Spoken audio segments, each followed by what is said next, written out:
But who knows, in 20 years, 25 years, maybe situation could change. But any single person should have a right to defend themselves and defend their families.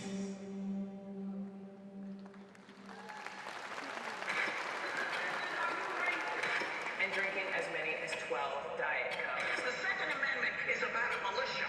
And it's the National Rifle Association. We are the press who's under attack. The president is like a child. Certain people shouldn't have guns. Then you are basically participating in the bigotry. How stupid do you think we are? Bless your heart.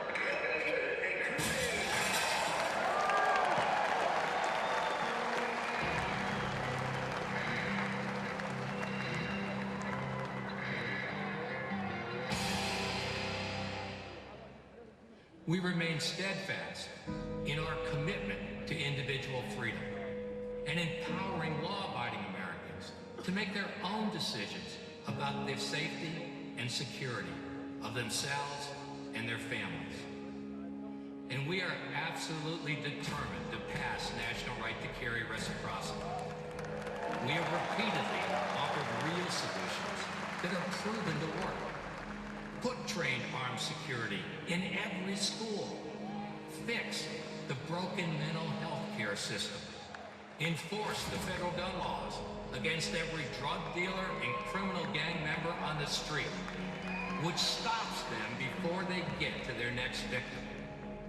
Immediately prosecute dangerous people when they show up to buy a gun. And once and for all, heed our call that has gone unanswered for over 25 years. Force every state to submit the name of every last prohibited person into the background check system. These are real solutions that respect the individual freedom that is the birthright of every law-abiding American citizen.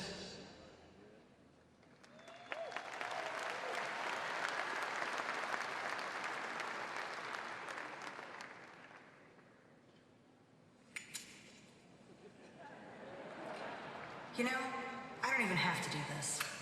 You guys are doing a good enough job burning down your reputations all by yourselves.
NRA is under an all-out assault. Anti-gun forces are rallying, conspiring in an effort to destroy this great organization. We will not let it happen. Our engaged, passionate, patriotic membership will squash the hate coming at us. We have to. A little less than 2 years ago, the NRA held its annual meetings in Louisville, Kentucky. 80,000 freedom-loving Americans came together to celebrate the Second Amendment and to celebrate this great country. And let me tell you something. During those 3 days, crime dramatically dropped across the city. There were only 16 reports of crime compared to 102 just 2 weeks earlier. That's what happens when tens of thousands of law-abiding Americans come together to celebrate freedom. Everyone is safer. That is who the NRA is. But this week in Louisville, almost 2 years later, socialist vandals declared, quote, "Kill the NRA," graffitied onto a billboard next to the disturbing message, a tag for the radical group Resist 45, a group of underground violent socialists who use crime to oppose President Trump, to undermine freedom, and now to put targets on the backs of NRA members and gun owners. This, folks, is what we are up against. These people, these monsters, want to kill the NRA, and they want to do it so they can destroy America. Once you are disarmed, their violence will only escalate. You mark my words on that. We will not let that happen. But I need you, we need you, now more than ever. As freedom-loving Americans, as NRA members, we must come together to defeat this violent socialist wave. Because while celebrities, politicians, and the lying media continue to call NRA members terrorists, while they continue to push for the abolishment of the Second Amendment, they continue to tell each of us that we have blood on our hands. Why? Simply because we own guns. Simply because we exercise our constitutional right. I have not seen any of these Hollywood movie stars or politicians come out and denounce the sadistic message, "Kill the NRA," plastered on a billboard. Let me ask you this. If the message had read, "Kill Black Lives Matter," do you think Nancy Pelosi, Al Sharpton, radicals like Tamika Mallory, Linda Sarsour, and DeRay McKesson would be remaining silent right now? Of course not. Chris Matthews would have already accused every NRA member and Trump supporter of having paint on their hands. Instead of "Kill the NRA," if the billboard had read, "Kill the Women's March," do you think Chief Elizabeth Warren, Senators Chuck Schumer and Dianne Feinstein would be silent? Hell no. You better believe CNN, MSNBC, and the New York Times would have already given Olympic-style coverage to the billboard. Instead, there is nothing but silence on the issue. Why? Because their anti-gun rhetoric promotes these vandals to do what they do. But when it's the NRA, when it's rural America, when it's gun owners, when it's libertarians, conservatives, people who back our president, Americans who believe in the Constitution, saying they are going to kill us is perfectly acceptable. Well, not to me, because Joe Scarborough, Cory Booker, Joanne Reed, and Meryl Streep, they don't need to paint to write this message. They declare it every day in how they cover us, how they look down at us, how they paint us as terrorists and bigots, and people too stupid to make our own decisions. They don't just want to kill the NRA. They want to kill America. Folks, we don't just face radical, violent vandals.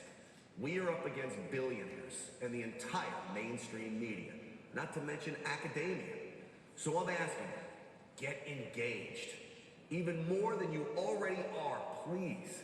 Taking back the truth, protecting the second, and fighting the left-wing madness will take a giant army of patriots. We have that army, and we can help defend freedom with your passion to take back the truth, to protect the Second Amendment, because don't forget, you are the very people they want to kill. You are the NRA, and we are NRA TV. And all of us together, committed to fighting the violence and lies with the fire of truth, we're not going anywhere. Our spirit can't be killed. And that, folks, is a guarantee.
Ladies and gentlemen, Dallas has shown to be a true friend of the NRA.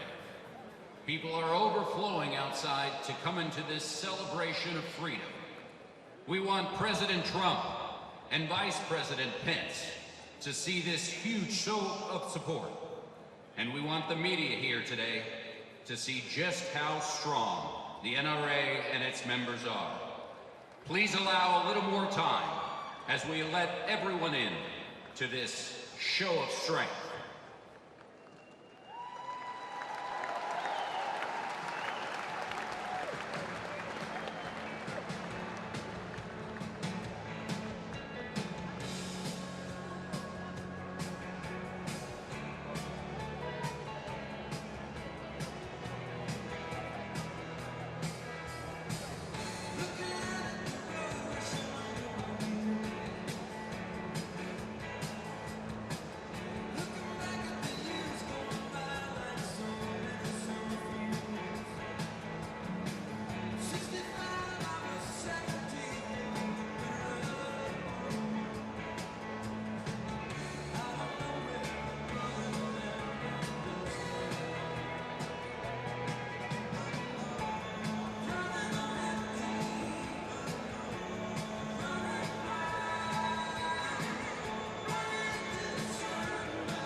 What they think of you. NRA was now a white supremacist group. You need to download the NRA app. Disarm individuals. The far-right nutcases with guns who want to, shoot up the place. Download the NRA app. Text NRA app to 313131. Take action. Defend your rights. Get the app. Text NRA app to 313131. The power to take action is one click away. Do it now.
Dishonest member of the failing American news media.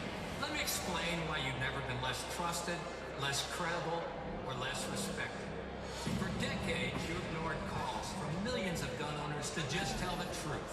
All you had to do was just get the facts right about our guns and our freedom. But you never even pretended to listen. Instead, you weaponized the First Amendment against the Second. And now the whole country sees you for the mockery we've always known. Your claim to the truth is as legitimate as a thief's. If the fate of individual freedom had rested in your hands, America would have fallen long ago.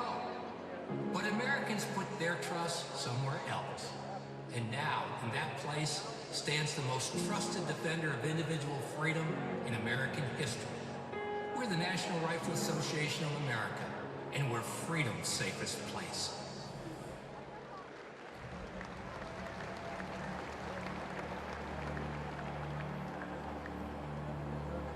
Consider this the shot across your proverbial bow. We're going to fist the New York Times and find out just what deep rich means to this old gray hag, this untrustworthy, dishonest rag.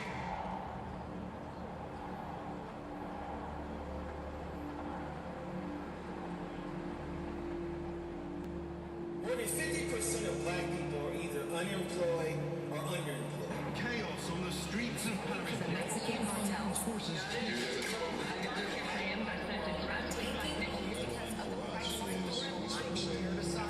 This American done for the benefit of the has reportedly executed 21 Coptic deadly terror attack on the U.S. consulate in Libya. The number of dead would continue to go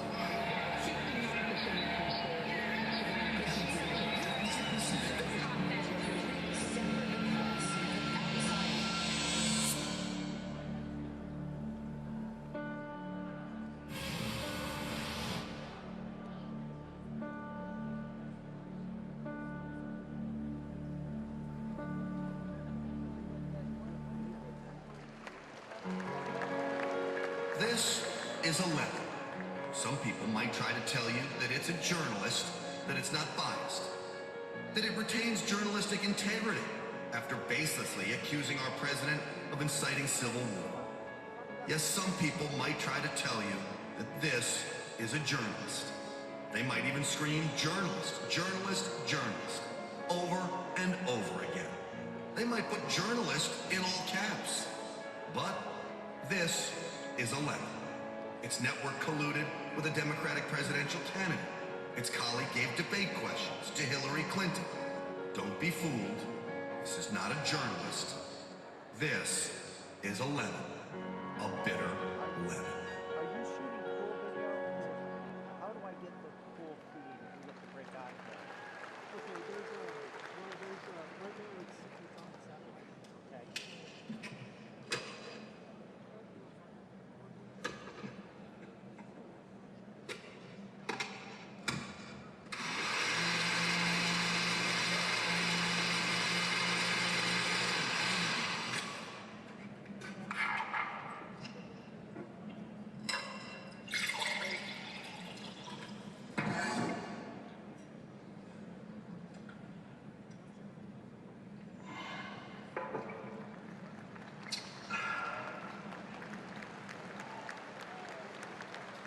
Here, and he'll have the I know you responded to this. I know you responded to retired Justice Stevens' New York Times editorial, where he was talking about a repeal of the Second Amendment. But what I found fascinating, and I'm sure you did as well, is he wasn't just going after the Second Amendment in his editorial. He was also going after the First Amendment, and he was simply saying that basically the NRA should be punished for being successful, and law-abiding gun owners should be punished for having the common sense to appreciate self-defense. Therefore, we should restrict speech as a way to tear apart the Second Amendment. Did you, I mean, I'm sure you picked up on that. What do you make of that? Because he's going after two natural rights at once here.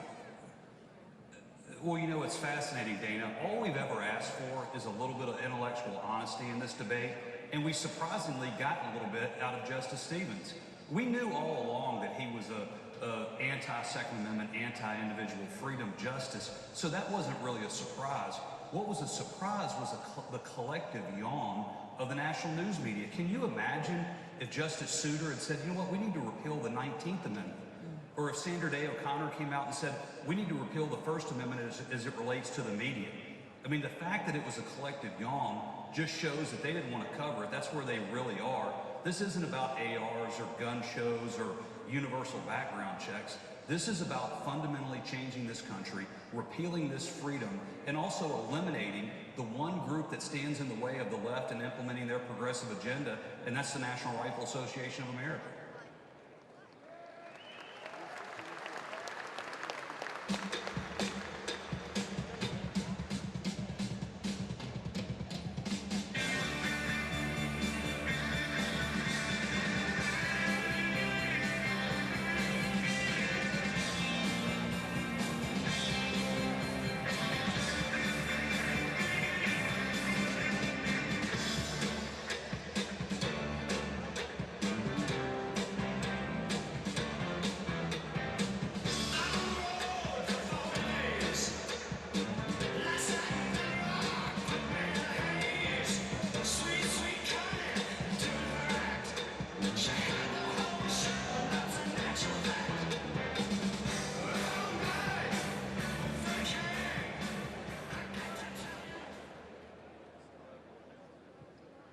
Ladies and gentlemen, please welcome to the stage the Executive Director of the NRA Institute for Legislative Action, Chris Cox.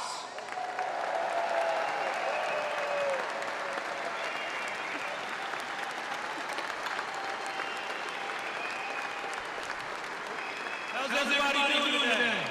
In Dallas, Texas. We have a historic day in store.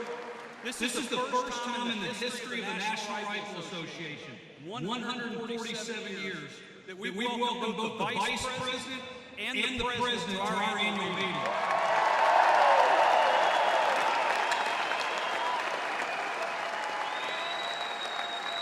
It's going to be one to remember, so let's get started.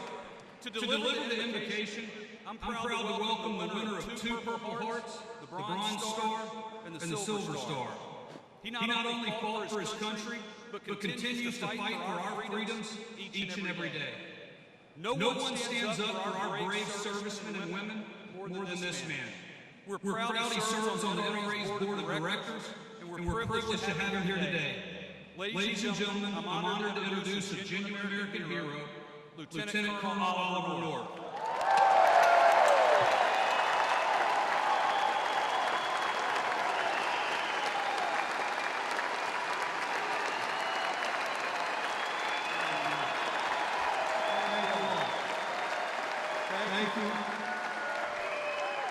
Thank you all very much.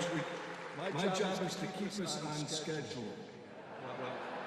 A lot of catching up to do, don't we? Would you bow your heads in prayer with me? Heavenly Father, Lord of Lords, King of Kings, we praise you and bow down before you and no other. Lord, we thank you for the bounty beyond measure, and the resources too vast to quantify that you have bestowed upon our fruitful land. We are grateful to live among the freest, most prosperous, diverse, and generous population on earth. Lord, we ask that you deliver us from our enemies, for your forgiveness for those things that we have done and that which we failed to do when we strayed from your word. We beseech you for godly and enlightened leaders, your protection and guidance for our president, wisdom in selecting our legislators, and judges who temper justice with mercy. We beg you for pastors who know your word, teachers who know your name, and parents who sing your praises to their children. Lord, give us the strength and perseverance to guard all our God-given liberties enshrined in our Bill of Rights. Lord, protect those who serve the cause of freedom, and let us be worthy of the sacrifices of all who don a uniform and serve in peril, on land, sea, and in the air. And Heavenly Father, when our day is done, let it be said of us that we were a people who fought the good fight, finished the race, and kept the faith. And I ask all this in the name of your Son, my Savior, Jesus Christ. Amen.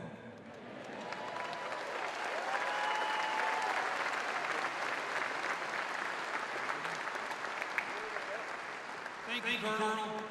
Ladies and gentlemen, lead us in the Pledge of Allegiance. Please welcome the officers of your NRA. President Pete Brownell, Vice President Richard Childress, and Second Vice President Carolyn Meadow.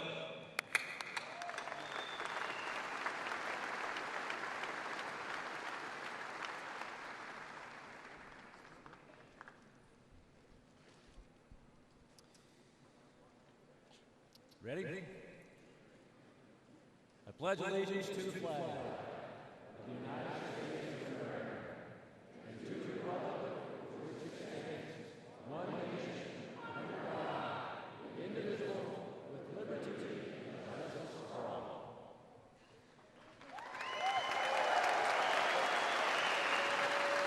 Awesome. That's awesome. To sing the Star-Spangled Banner, it is my privilege to welcome a woman who has brought up as a proud American in a blue-collar family, straight out of northern New Jersey. She's cut from the same cloth as many of you here in this audience today, the cloth that has made the United States of America the land of the free and the home of the brave. I present to you Miss Lacey Caroline.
Friends, it goes without saying that I'm happy to be outside of Washington, D.C. And it doesn't get much better than being in Texas.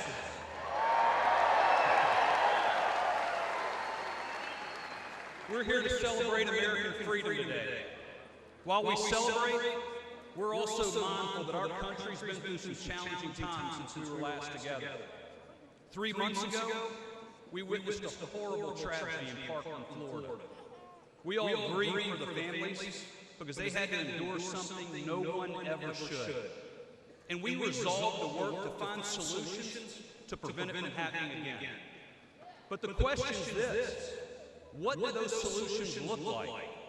Do we pursue policies that have been tried and failed?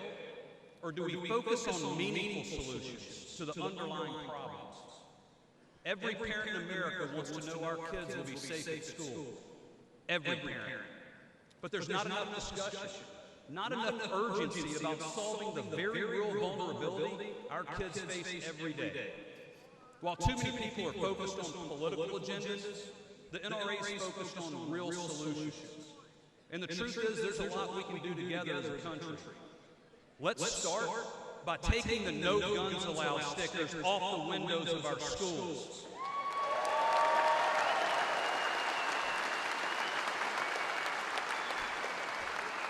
That's not a school security plan. It's an invitation to tragedy. Look, there's no reason why we can't give our children the same level of protection that we give our government buildings, sports stadiums, and black-tie Hollywood parties. So let's put trained armed security in every school and do it right now.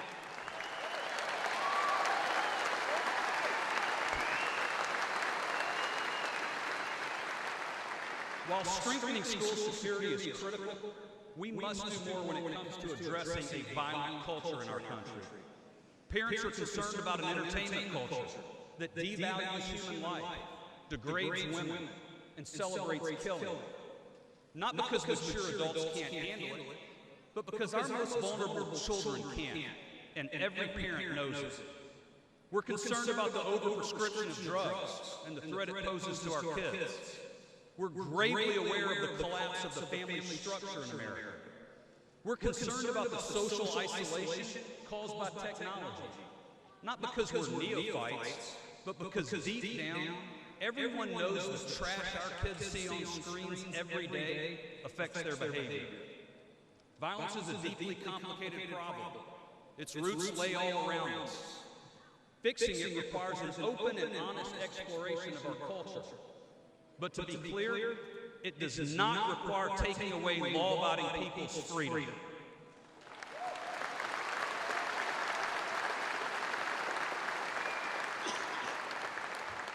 But I haven't seen that exploration anywhere, except inside the homes and hearts of people like you. The entire national conversation, orchestrated by the broadcast and broadcast by the mainstream media, the town halls, the cable news streaming matches, the marches, the boycotts, all of it represents a carefully calibrated strategy to blame guns, gun owners, and the Second Amendment. No one's talking about the monsters responsible for these tragedies, and no one's talking about the culture that keeps producing them. Discussions of the real breakdowns in Broward County, the Sheriff Department's absolute failure, the FBI's failure, the school district's failure. They were carefully and intentionally removed from the national dialogue. Instead of a complex and nuanced discussion, one narrative and one narrative alone dominated. The NRA is an evil organization populated by millions of people like you who love your guns more than you love your kids. Let me say this for the benefit of the media here today. The National Rifle Association is the only organization in America that gets blamed for crimes our members don't commit.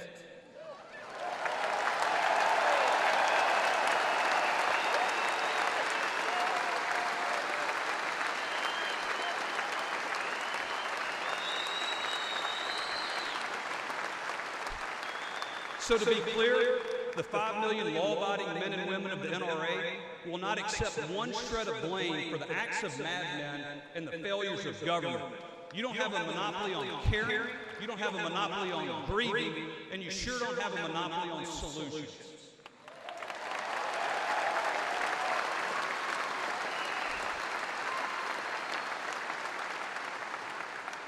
Friends, this isn't just embarrassing internet chatter from anonymous people in their basements, and it's not just coming from cable TV blowhards, although there's been plenty from both.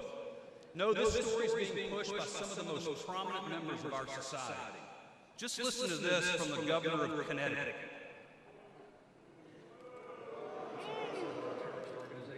You go to the dictionary, Merriam-Webster in particular, and you look up terrorism, it is the use of fear to coerce. And that's what terrorist organizations do. They use fear to get what they want. Well, that's my point, isn't it?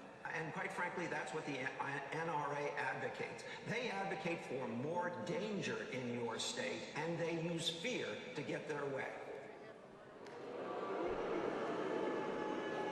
A terrorist organization. Can you believe that was the highest office holder in the state of Connecticut? A man who claims to honestly represent his citizens no matter their political views. I have a feeling the men and women in this room who have put on a uniform and used a gun to actually fight and kill terrorists might disagree. Am I right?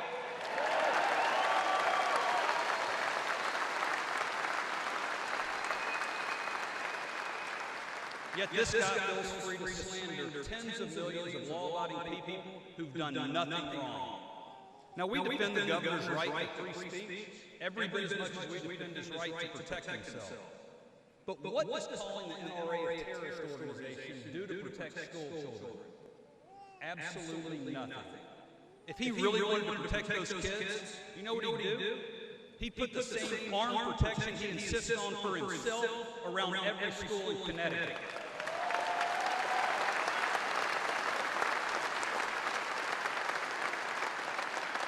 No, his goal's straight from the Michael Bloomberg and George Soros playbook.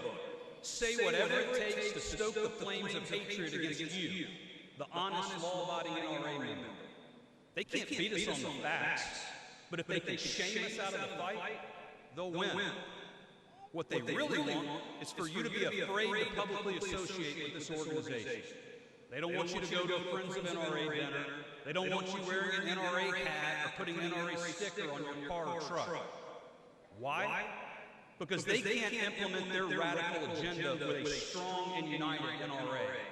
That's why there's no despicable tactic that's too low or too cheap for these people.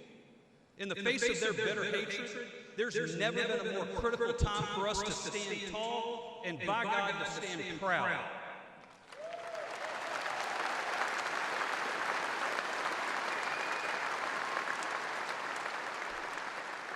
Because NRA members are the best of the best. We're the most honest and law-abiding segment of American society. When you thank a soldier for his or her service, there's a good chance you're thanking an NRA member.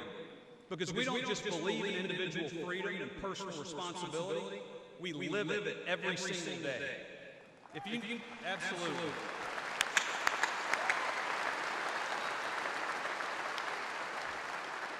If you need a hand painting your house or cleaning up your neighborhood after a storm, your best bet's an NRA member.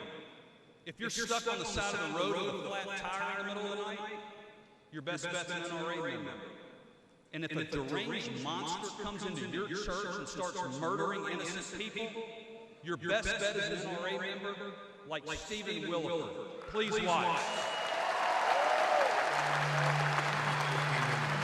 She said, Dad, there's a man in black tactical gear shooting up the Baptist church.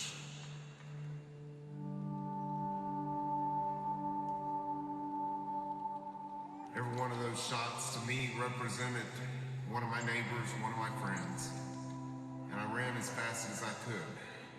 Immediately, he came out of the church shooting at me. He hit the truck in front of me, hit the car behind me, hit the house behind me, and I hit him. He had an AR-15, but so did I. And it's not the gun, it's the heart. It's a matter of the heart. I'm not the bravest man in the world or anything, but I was here. I was here, and I could do something. And I had to do something.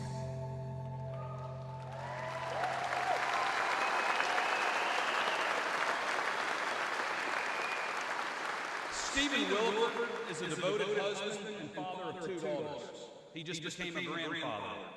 He's a Christian. He's a plumber. He was a scoutmaster for 20 years.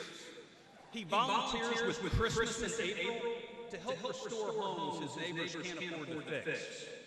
If he's starting to sound familiar, it's because he's in every community in this country. He's your kids' Little League coach, their scoutmaster, their teacher. He's your neighbor, your friend. Let me be clear. Stephen Williford is a hero's hero. But don't believe the media. He is no anomaly. He's not 1 in a million. He's 1 of 5 million. One of us. And he's here today. Ladies and gentlemen, let's hear it for Stephen Williford.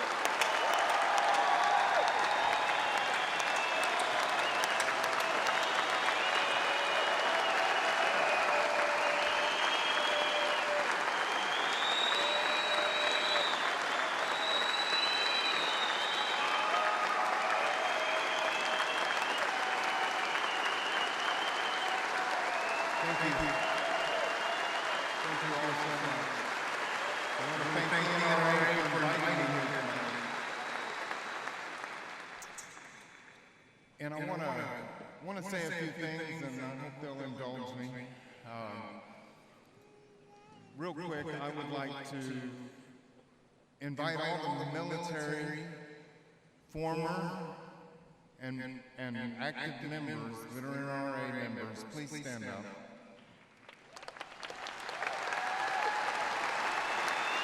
And please stay standing.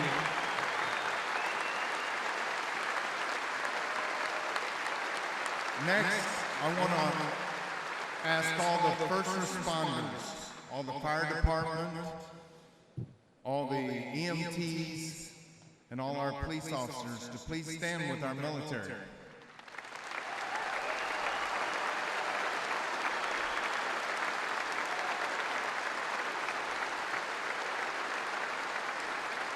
Next, I want to please ask all the NRA members that are citizens like myself that would answer the call, that would stand between a madman and his community. Please stand now with the rest of them.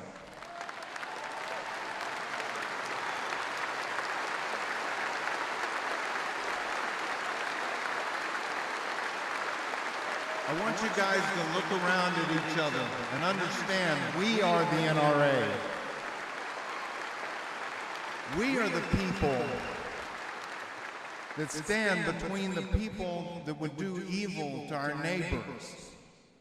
I'm nothing special. Look at you guys. Every one of you would do what I did. And I love you all. Please be seated. On November 5th, the madman came into the church in Sutherland Springs. And I responded. I responded for what God told me to do. The Holy Spirit took care of me, watched over me. The heroes inside the church were numerous, and I can't name them all today because of time. But I want to say that each one of you would have done the same thing, and I thank you for that.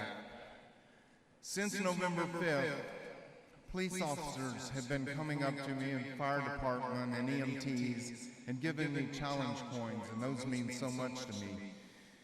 And the common theme when they gave me a challenge coin is they would call me a sheepdog.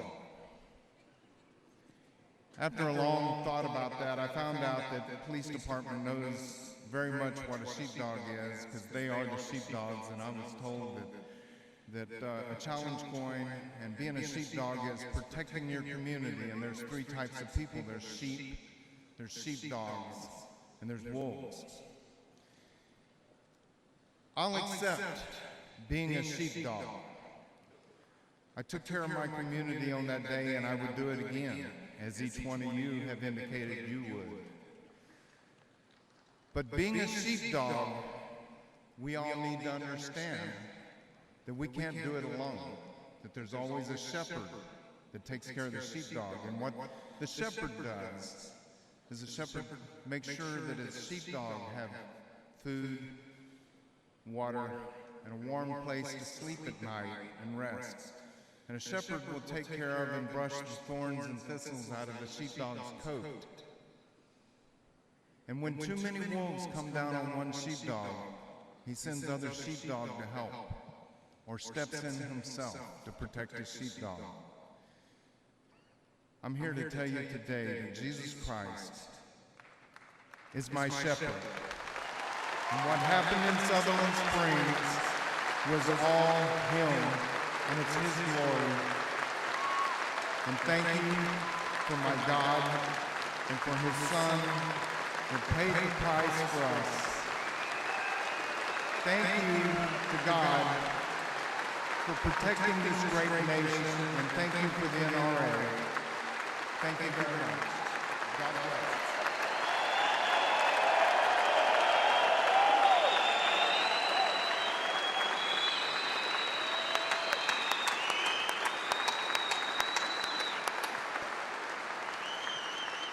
Stephen, before you go, I want to present you with a couple of small tokens of our appreciation.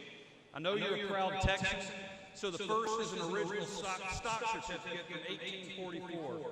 These were used at the time to draw settlers to the Republic of Texas.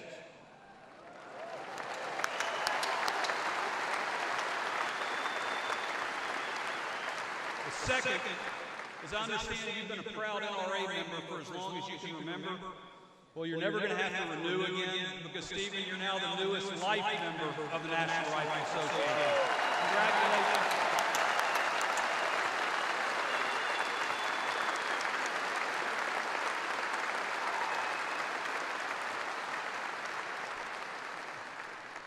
We're going to need to do a little change to the podium, so bear with us just for 1 minute.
One of the great things that defines President Trump thus far has been the care he's taken to surround himself with not only great leaders, but true believers in freedom. How proud are you to have General Mad Dog Mattis watching over our nation's military?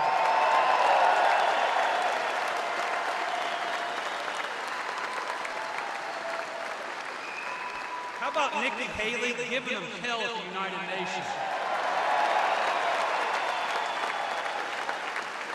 How about Neil Gorsuch standing for constitutional principles on the U.S. Supreme Court? As great as those patriots are, and they are truly great, there's one who stands out among the rest. Our next speaker is a prime example of what all Americans should strive to be. Someone who stands on faith and stands on principle. He remains grateful for the grace of God, the love and support of his family, and the blessings of liberty that are every American's birthright. We are absolutely honored to have him here today. Please join me in welcoming the Vice President of the United States of America, Mike Pence.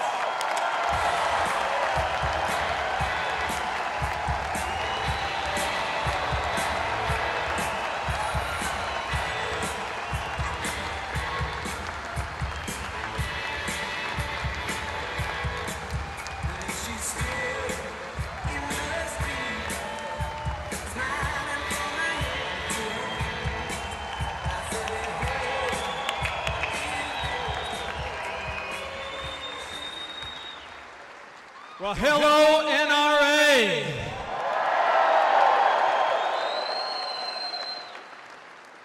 Thank you, Chris, for that kind introduction. Chris knows me well enough to know the introduction I prefer is a little bit shorter. I'm a Christian, a conservative, and a Republican, in that order, and I'm a card-carrying member of the NRA.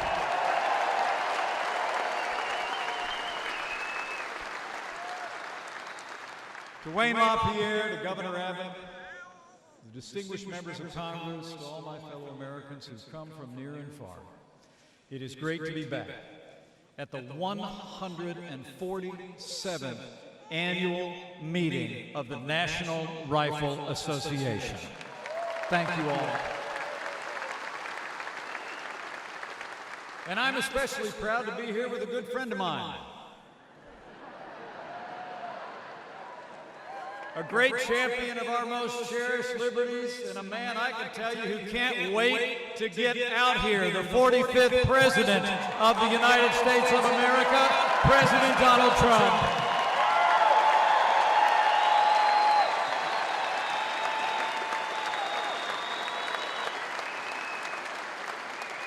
You know, last year, President Trump spoke to this very gathering. First president to do so in 34 years. And he told you then in his words that you have a true friend in the White House. And I'm here today as his vice president to tell you that you have two friends in the White House.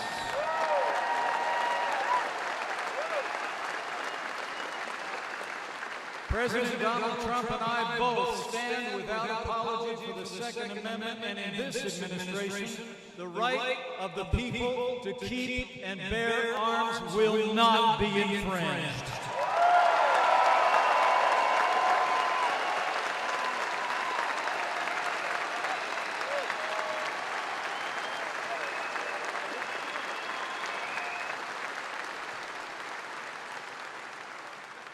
That right is truly one of our first and most important freedoms. Our founders won our independence with the power of their ideas and their muskets. Our pioneers won the West and expanded the frontiers of freedom with their daring, their courage, and their Springfields, Winchesters, and Colts. From generation to generation, our forebears have fought our nation's wars and defended our way of life with the skills they learned on the rifle range, or in a dove field, or in a deer stand, or at the knee of a father or grandfather back home. And in our own day, there is no greater champion of America's tradition of responsible gun ownership than you, the men and women of the National Rifle Association.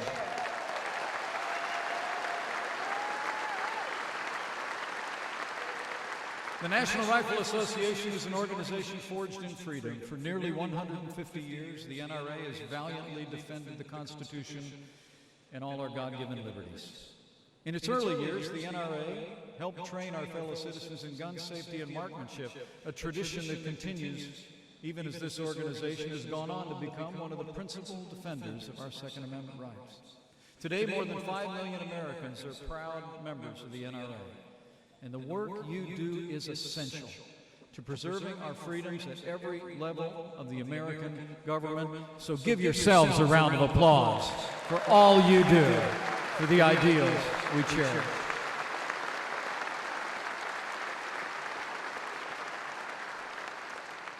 And President Trump and I came here today mostly just to say thanks. Thank you for all you do to defend liberty. And thank you for electing a president and a Congress that are making America great again.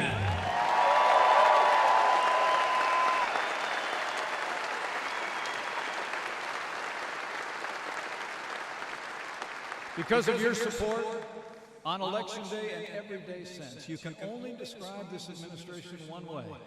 It's been 15 months of promises made and promises kept, and we're just getting started.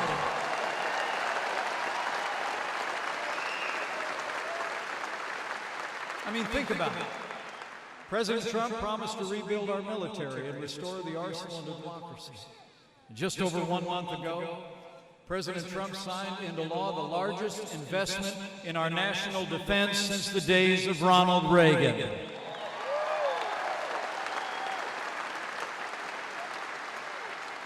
Our president promised to enforce our laws and secure our borders. We've taken on sanctuary cities. We're fighting to end catch and release and close all the dangerous immigration loopholes in our laws. The president signed into law the biggest funding increase for border security in nearly a decade, and even ordered the National Guard to the southern border. Under this president's leadership, we've nearly doubled the arrests of vicious gang members in MS-13. And thanks to the leadership of President Trump, Congress approved funding for the first 100 miles of a border wall.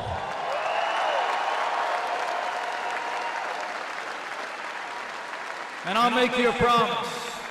When it comes to that big border wall, we're going to build it all.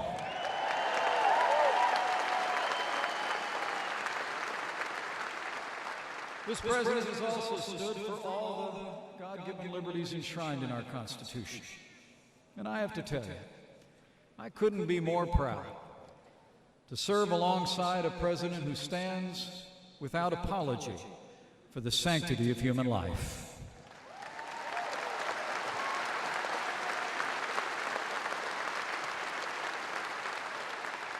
To protect all our unalienable rights, President Trump promised to appoint strong conservatives to the federal courts at every level. And we've been busy at it.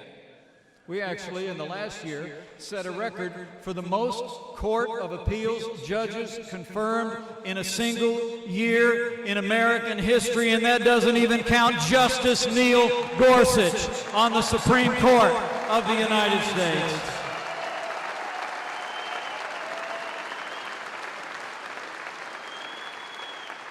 And when it comes to security here at home, our president and I promise to stand with those who stand on the thin blue line of law enforcement. And so we have.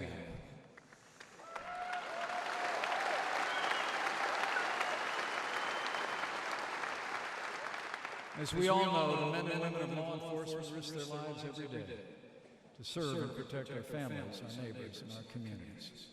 And that's why, under President Donald Trump's leadership, we've made new resources available to law enforcement at every level. And we will continue to give all the heroes of law enforcement the training, tools, and the respect that they deserve as they protect our families in communities across this nation.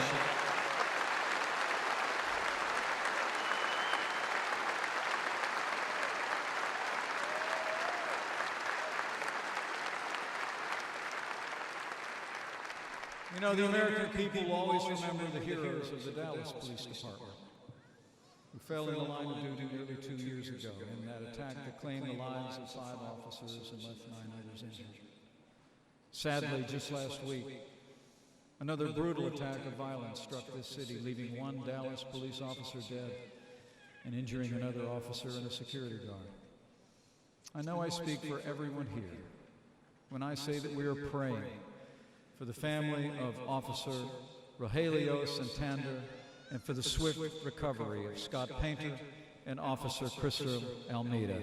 They are heroes, and they are on our hearts and in our prayers.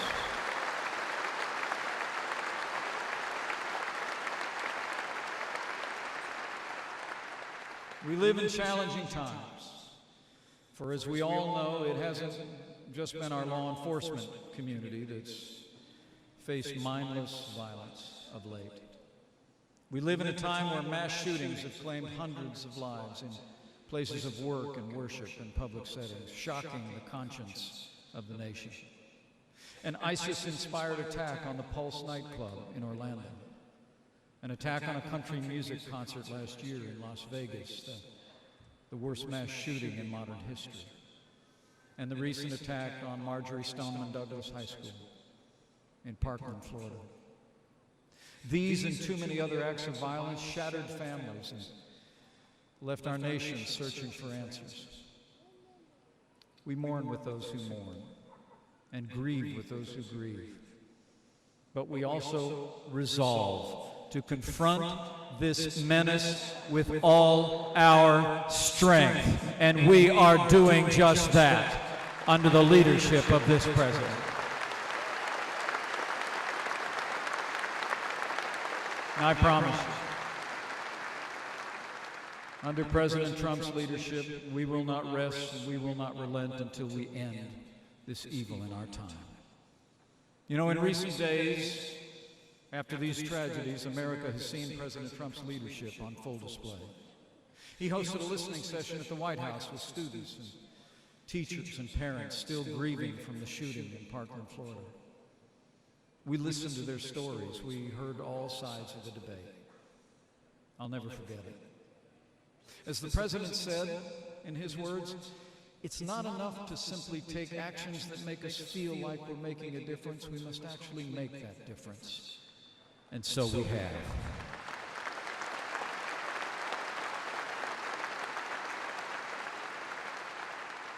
Just over 1 month ago, President Trump signed the Stop School Violence Act with the strong support of the parents of Sandy Hook, Promise, and the NRA.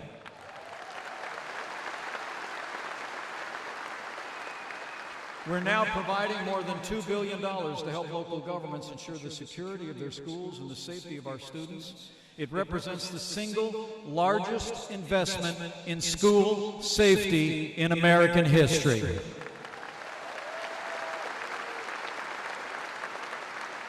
President Trump also signed critical legislation to fix the National Instant Background Check system to keep deadly weapons away from those who should never have them in the first place.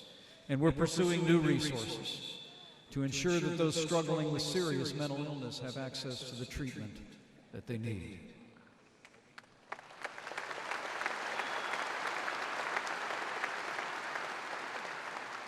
With the President's leadership, we've joined the NRA to call on states to give families and law enforcement the tools they need to stop mass shootings before they happen. Because we know we can protect public safety and due process at the same time.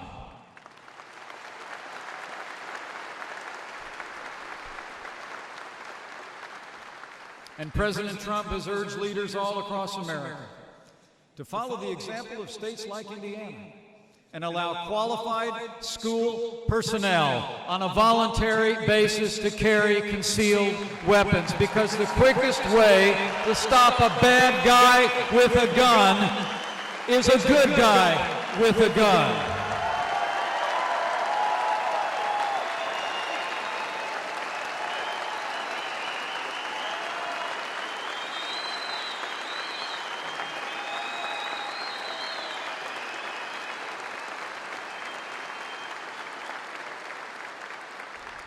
This is real leadership, men and women.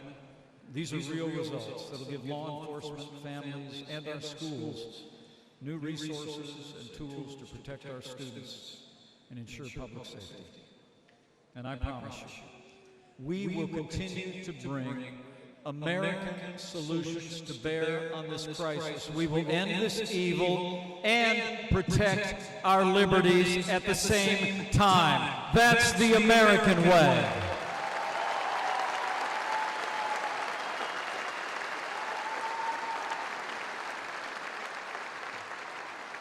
Now, the American people deserve to know about what we've done and what we're doing. Because, quite frankly, most in the media won't talk about it. And we all know why. And most of the national media is working an agenda very different than most of us in this room. I mean, not only does the media too often ignore what our president is accomplishing, but they also won't tell the whole story about firearms in America. I mean, think about it. They focus on the tragedies and the heartbreak.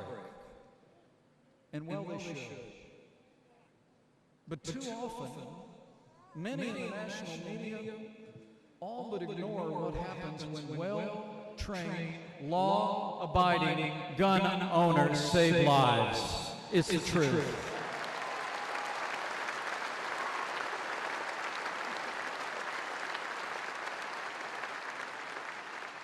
The reality is, throughout American history, it's been proven time and time again. Firearms in the hands of law-abiding citizens makes our communities more safe, not less.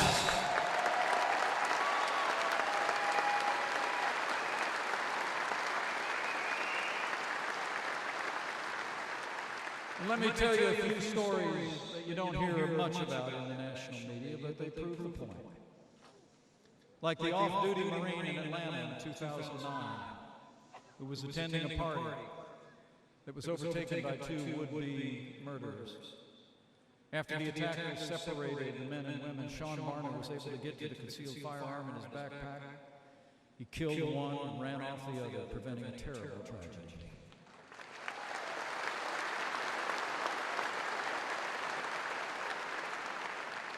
Or how about the passerby outside a Philadelphia barbershop in 2015? He heard gunfire inside, he rushed in, he shot the attacker in the chest, and the Philadelphia police captain said, quote, he saved a lot of people in there. And he did.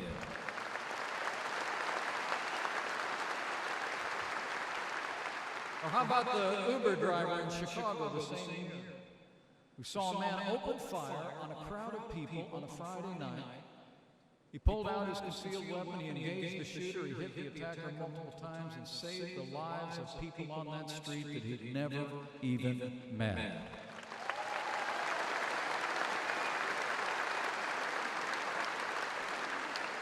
Or the story from just down the road in Arlington, Texas, where exactly 1 year ago yesterday, a crazed man entered a bar, killed the manager, was prepared to kill countless others, when he was stopped cold by another patron, a fellow who took his wife to dinner that night and had a firearm at his side.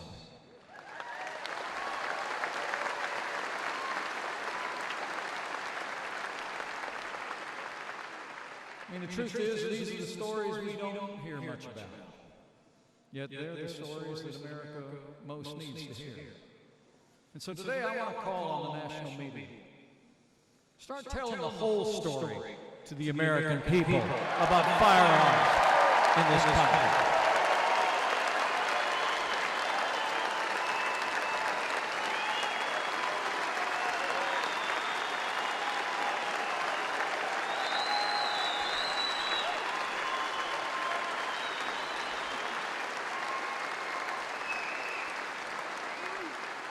I mean, it's time the national media gave our many heroes as much attention as they give to our few villains.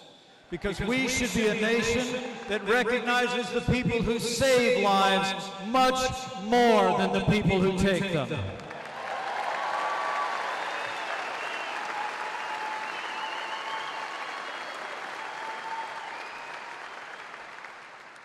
It's the greatest honor of my life to serve as your vice president. Truly is. And I thank you. You know, the last 2 years have been filled with sights and sounds this small town boy could have never imagined that I'd live to see. But for Karen and me, our most inspiring moment came in the wake of one of our nation's darkest days, when we spent time with some extraordinary Americans, not far from here, in a place called Sutherland Springs, Texas.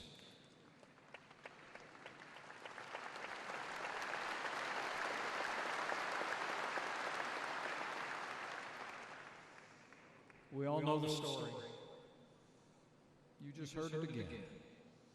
Of a Sunday morning in November when a deranged man entered the sanctuary of the First Baptist Church, murdered 26 believers, including 9 children, and injured 20 more. A few days after the attack, the President sent us to that small town to pray and to comfort and to stand with those families. And it was our great honor.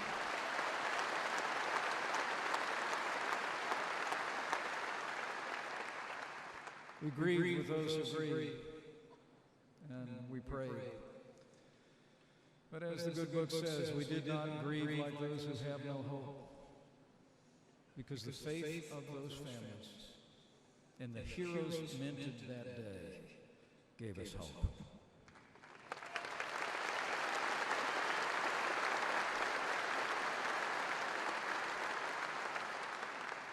Walking through the library at the nearby high school, we spent time with each of the grieving families. Just before memorial service, they were still shattered by the evil of that Sunday morning. We saw the pain of unspeakable loss in their eyes. But as I told Pastor Pomeroy just yesterday at the White House, Karen and I were so inspired by the faith in Christ that radiated out of every one of those families.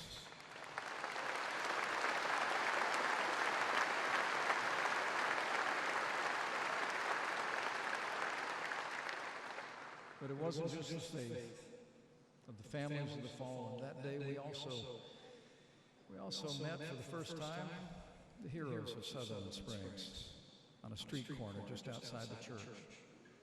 As America would learn on that fateful morning when one man heard the gunshots, he ran toward the danger, his firearm in hand.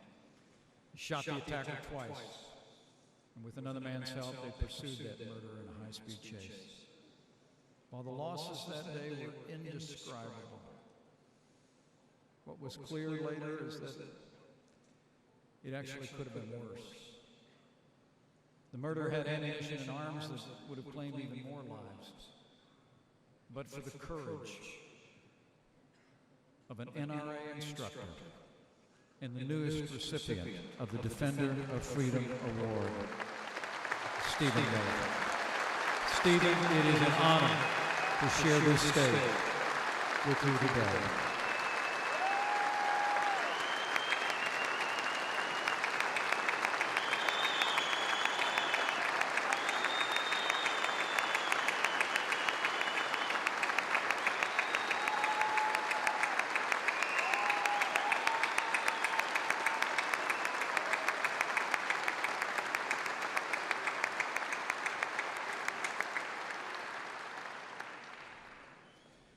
The Second Amendment is a shield for the rights of every American, and it's a shield for the most vulnerable.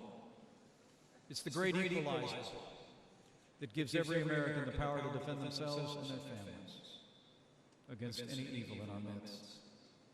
And for the sake of our freedom, for the safety of our people, for the security of our nation, President Donald Trump and I will always stand for the right to keep and bear arms.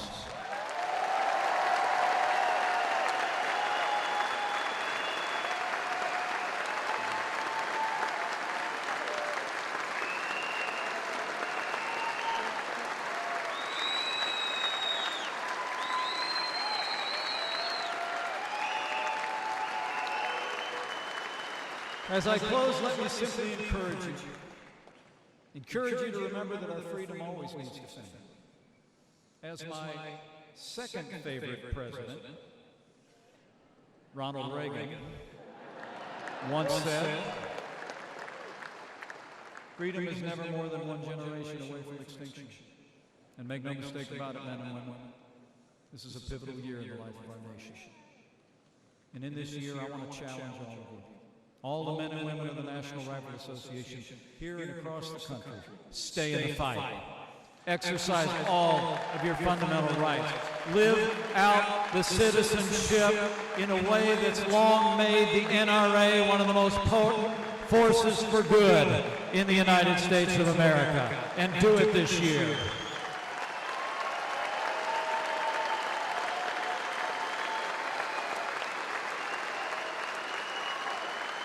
Carry freedom forward. Support men and women in public office who support our liberties. And talk to your co-workers and neighbors and friends and family at worship and at work. Talk to them about the progress that we've made together and all that we can do in the days ahead. Tell our story. Tell what President Trump has meant to this nation in restoring our strength at home and abroad. Remind them that we cut their taxes so they can keep more of what they earn. Remind them that we're restoring American strength at home and abroad to protect their families and our freedom. Remind them that we're standing with law enforcement and all the God-given liberties enshrined in the Constitution. Just go out there and tell them. Tell them we got the government working for them, not the other way around. Go tell them that the forgotten men and women of America are forgotten no more. You just go tell them, and tell them this year.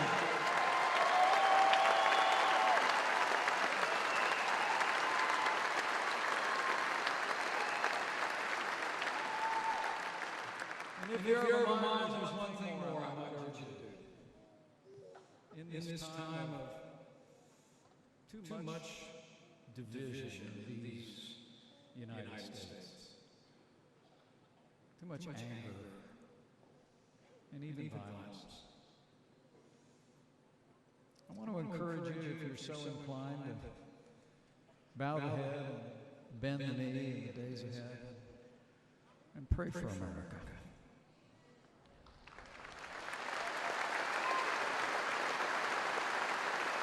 And when you pray, pray with confidence. Because I'll always believe that those words recorded millennia ago that Americans have clung to throughout our history are every bit as true today as they've ever been. In these divided times, that if his people, who are called by his name, will humble themselves and pray, he'll do like he's always done through the long and storied history of this land. He'll hear from heaven, and he'll heal this land. This one nation, under God, indivisible, with liberty and justice for all.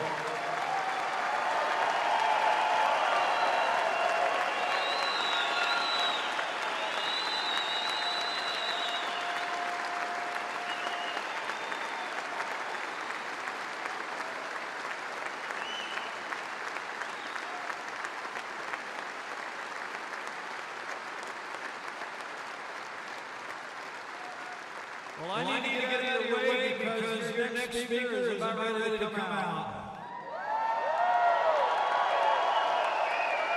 Well, I want to thank you for the honor of addressing you. I leave here with renewed confidence, with the support of all the freedom-loving Americans gathered here and looking on across the country, with continued conservative leadership in the Congress of the United States, with President Donald Trump in the White House, and with God said, we will make America prosperous again. We will make America safe again. And as he loves to say, we will make America great again. Thank you very much. God bless you. God bless the United States of America.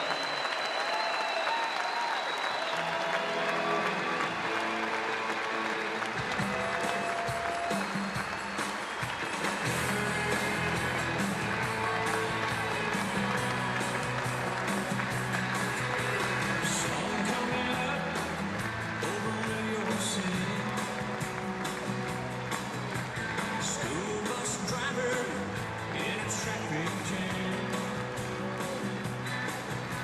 staring at the faces in the rear view, looking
It's almost hard to believe, but this November will mark the second anniversary of Donald Trump's historic defeat of Hillary Clinton.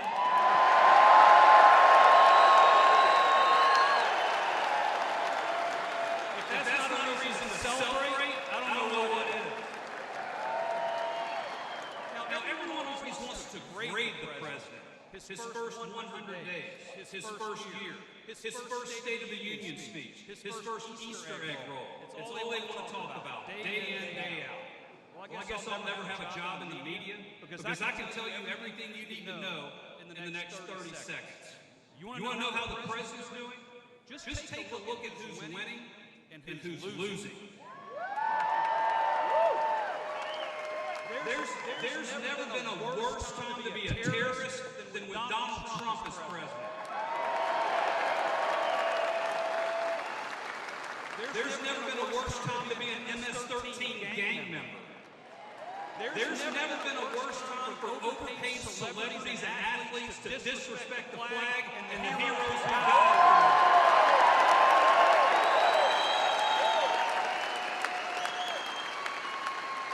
There's never been a worse time to be a card-carrying member of the Washington Swamp, and there's sure Lord never been a worse time to be a member of the mainstream media.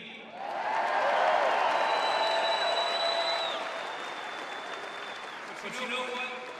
There's never been a better time to be a law-abiding, gun-carrying, flag-waving, God-fearing, freedom-loving American patriot.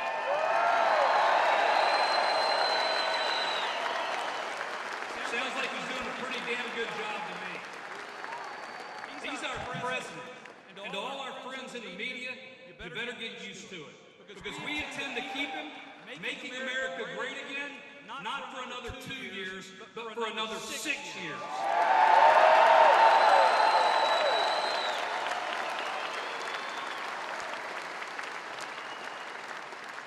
Please welcome the 45th President of the United States of America, Donald Trump.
Thank you, folks.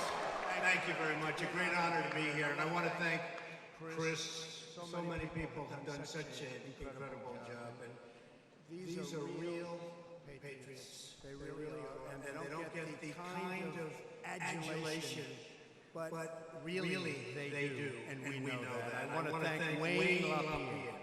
I want to thank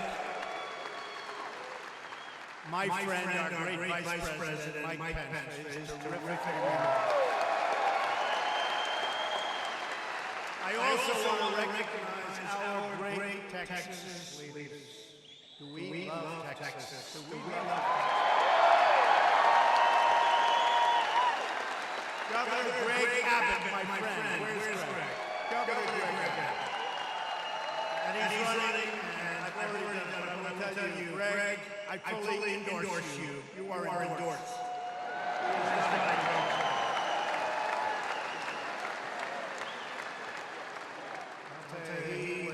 You had your water just pouring down on top of you, just kept coming and coming. He kept calling and calling. We need more money. And you know what? We gave it to you. Fully endorsed. Attorney General Ken Paxton. Tremendous guy. And by the way, Ken, you have my full endorsement, and Angela, your wife, has my full endorsement. She's just had a big victory. Senator John Cornyn, been with me right from the beginning. John, thank you. Thank you, John. Full endorsement for this man, Ted Cruz. Where's Ted?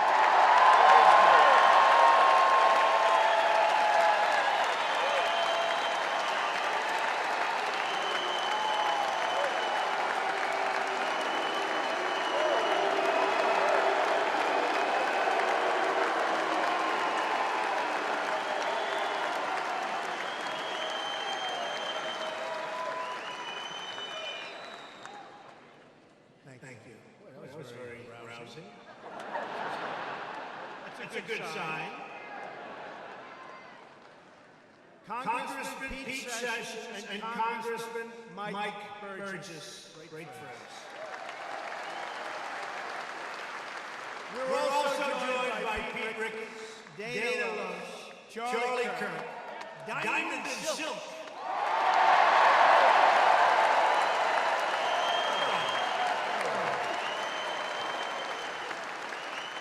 They're so great. Mark Geist, Richard Hudson, Pete Brownell, and Leslie Rutledge.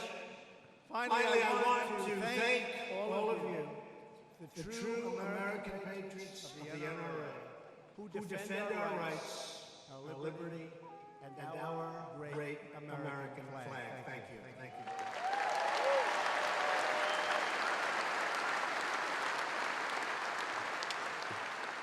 The people in this hall have never taken our freedom for granted. Never.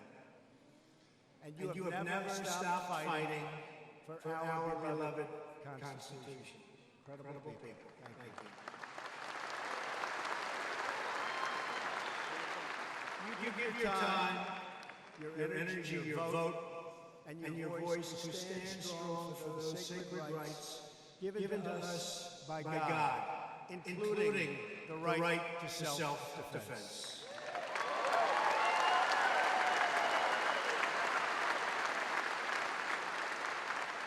And now, thanks to your activism and dedication, you have an administration fighting to protect your Second Amendment, and we will protect your Second Amendment.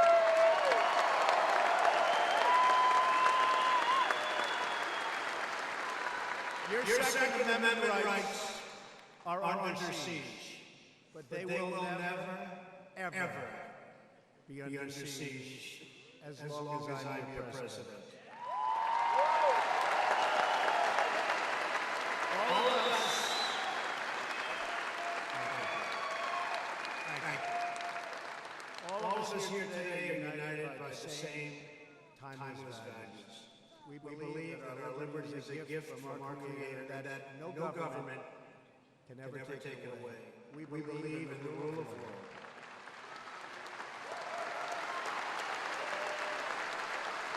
And we support the men and women of law enforcement.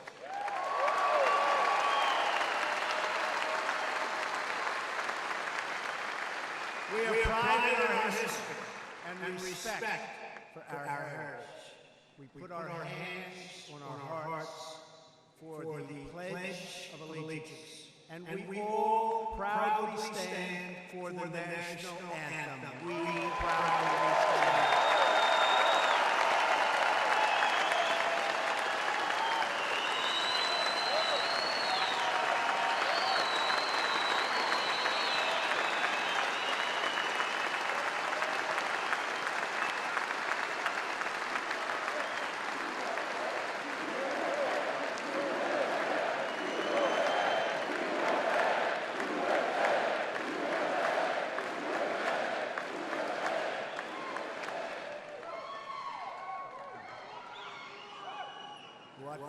What great people. And this is your record crowd, you know, all-time record crowd. You do know that. Just remember, nice set.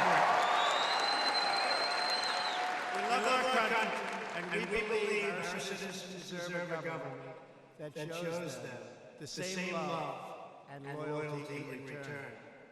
For the last 15 months, that is exactly what we have been doing. We are all finally putting America first.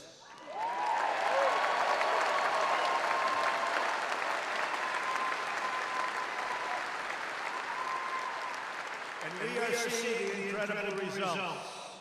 As a result of our massive tax cuts, and everybody is benefiting and everybody is happy. And the Democrats are very concerned. You watch how well we do in 18. You watch. Get out and vote. Don't be complacent. Don't be complacent. History says that when you win the presidency, you get complacent. We all know the feeling. Do you know the feeling? Not too many. Like 90% of the time, you win the presidency, and for whatever reason, you lose the midterm. We can't let that happen. And the word is complacent. I kept thinking to myself, why is that? I wonder why. Think about it. You win, you have this great win. Now you take a breath. You relax. All of a sudden, 2 years is up. They're fighting like hell, and you're complacent. We cannot get complacent. We have to win the midterm.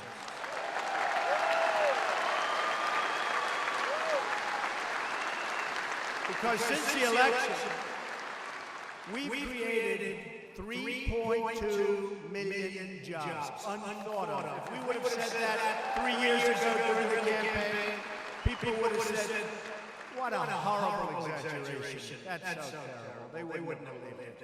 3.2 million. The unemployment rate, we saw that just today, just fell beneath 4% for the first time since the beginning of this century.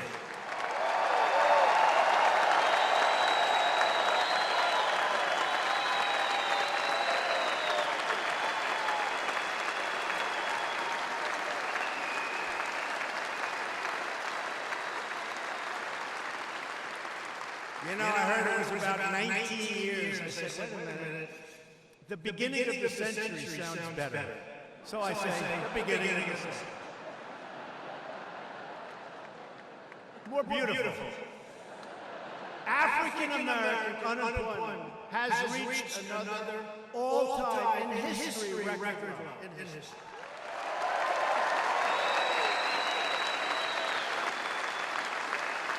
And by the way, Kanye West must have some power, because you probably saw I doubled my African-American poll numbers. We went from 11 to 22 in 1 week. Thank you, Kanye.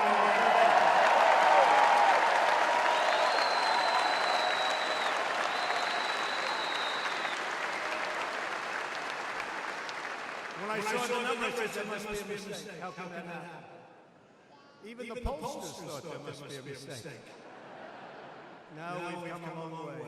You remember I'd come into big rooms, big audiences, and I'd say, what do you have to lose? Because the Democrats have always had their vote. I say, what do you have to lose? Horrible on crime, horrible on education, horrible on everything. I'd say, what do you have to lose?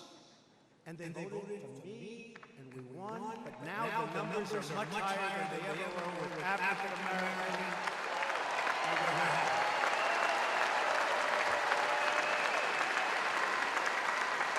And the same thing with Hispanic American unemployment, which is also at the lowest level in history. Unemployment, lowest level in history. And women, unemployment, many women, is at the lowest level in almost 20 years. Think of that. So we have the best employment numbers we virtually ever had. And yet, all we hear about is this phony Russia witch hunt. That's all we hear about. So, just when I'm walking on the stage, a highly respected judge in Virginia made statements. It says, Wall Street Journal, it says, judge questions Mueller's authority to prosecute Manafort. Now, Paul Manafort's a nice guy. But, you know, he worked for me for a very short period of time. Literally for, like what, a couple months? Little period of time. Then what happens? He worked for Ronald Reagan. He worked for Bob Dole. They worked, I think, as a firm for John McCain. They worked for others. Does anybody say that? No. But he's out there fighting. On fake news CNN,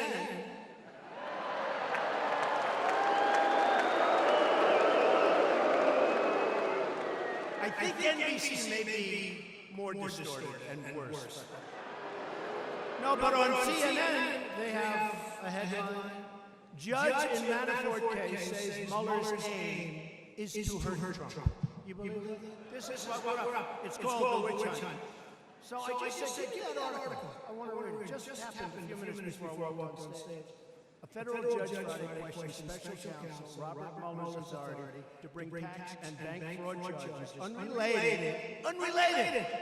Nobody knows that. Everything's all unrelated to the 2016 election against former Trump campaign manager, Chairman Paul Manafort, who's there for a short while. But he's a good person. He is. I really believe he's a good person.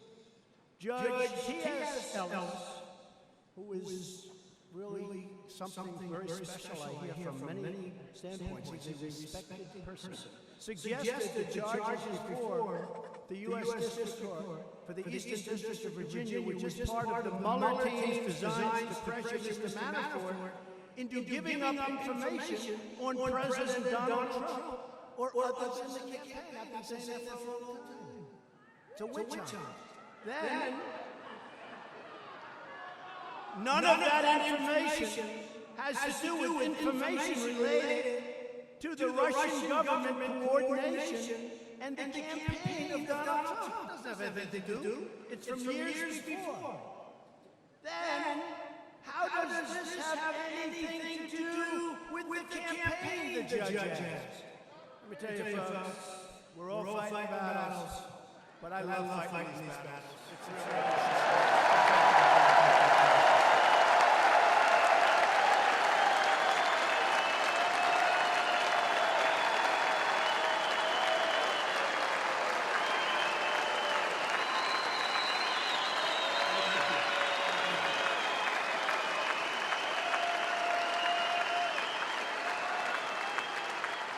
Can you imagine if we ever called for a rally in Washington, D.C., there wouldn't be enough room.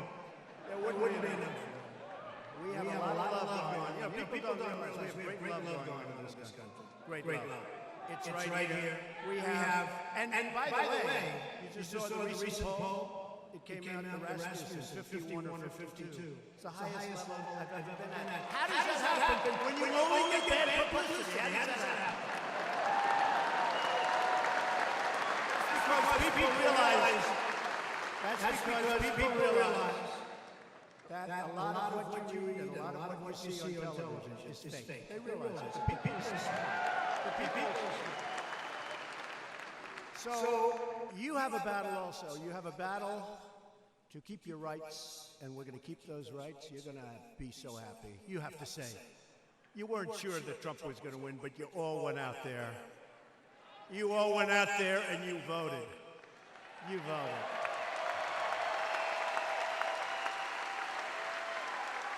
And there were times they'd put up that Trump, Pence. There were times you'd say, geez, a week before they were saying, I remember they came out with a lot of phony polls. You know what that's called? Suppression.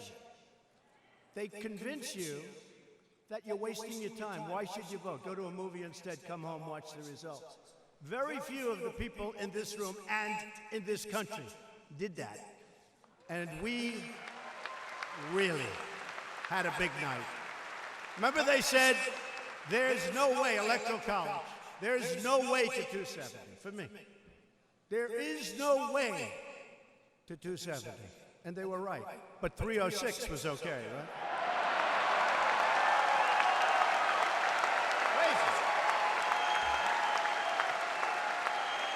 306.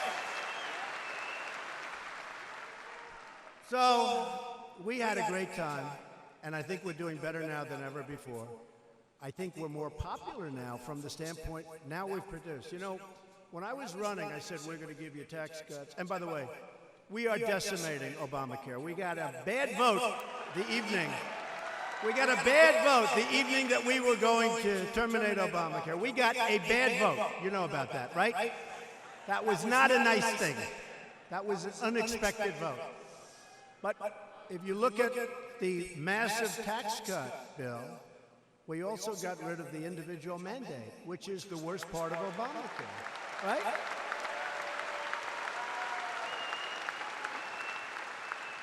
I don't know if the people in Texas are going to like this, but we also got Anwar in Alaska, so I don't know if you're going to like a little competition. But you know what it is? It's called energy for this country. It's called energy. That we like.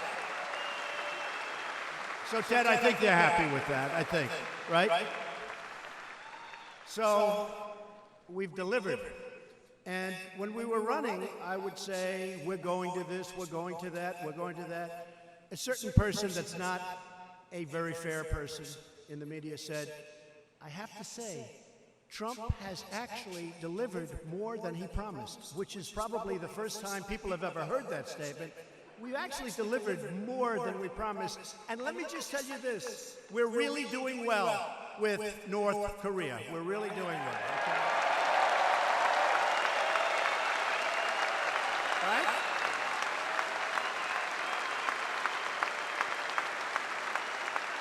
We're doing real well. Remember they said, oh, it's going to be terrible. They were actually saying 3 months ago, when the rhetoric was rather sharp. Do we agree? I won't use the rhetoric now. Now I'm trying to calm it down a little bit. So I'm not going to use the rhetoric. But let's put it he goes to use it.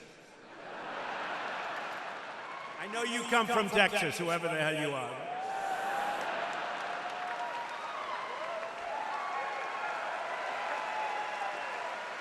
Look, for years they've had this problem. And everybody has said sort of, oh, don't talk, please don't talk. The last administration had a policy of silence. Don't talk. You may make them and him angry. Don't talk. If a horrible statement is made about the United States, don't say anything. We have no comment. Please, please. Oh, my God.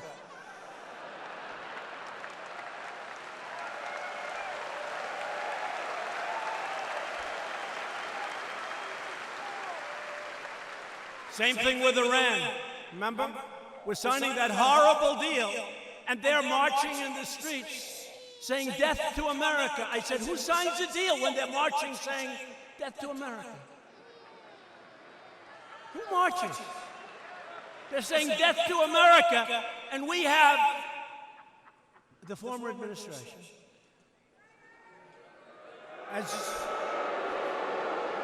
as represented by John Kerry.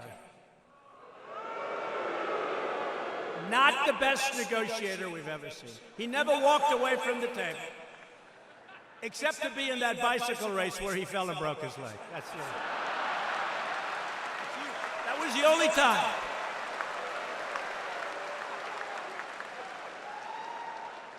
I said, don't tell him you broke your leg. Just stay inside. Say you don't want to negotiate. You'll make a much better deal. But he broke his leg. And I learned from that. At 73 years old, you never go into a bicycle race, okay? Just don't. You just don't do that. I'm not 73, he was, okay? But I'll be there. But we have great things going on. And, you know, with respect to North Korea, remember how strong it was? And they were saying, this is going to be nuclear war. We're going to have it. No. You know what gets you nuclear war? Weakness gets you nuclear war. Being weak gets you nuclear war. That's what gets you nuclear war.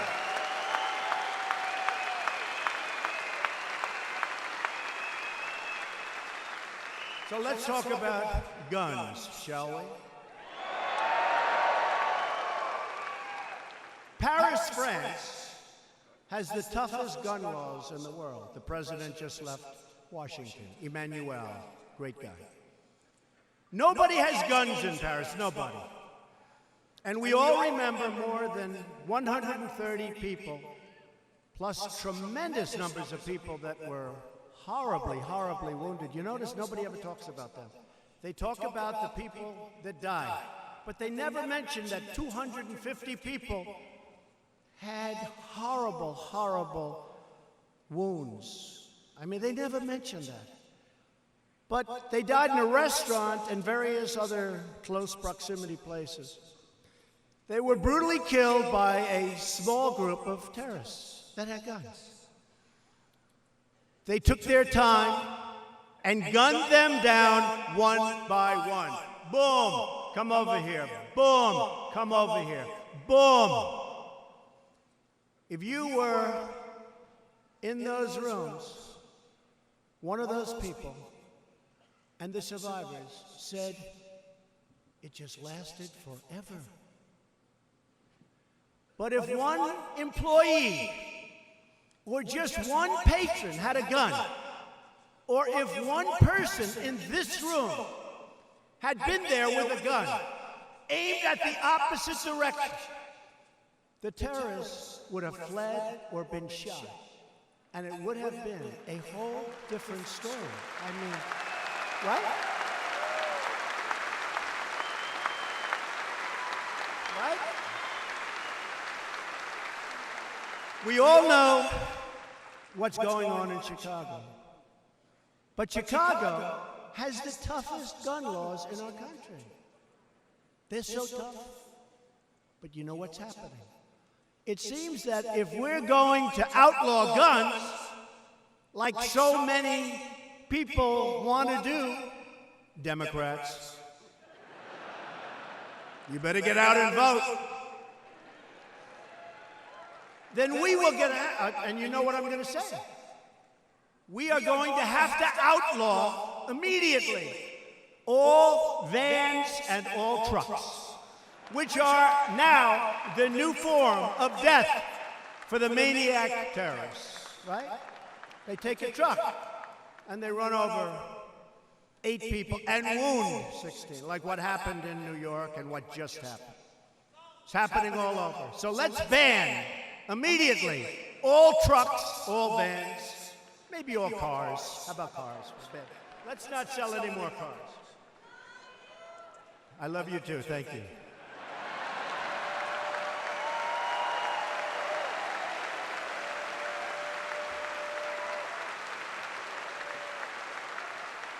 I recently read a story that in London, which has unbelievably tough gun laws, a once very prestigious hospital, right in the middle, is like a war zone for horrible stabbing wounds.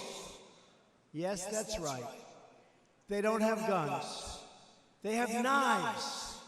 And instead, there's blood all over the floors of this hospital. They say it's as bad as a military war zone hospital. Knives, knives, knives.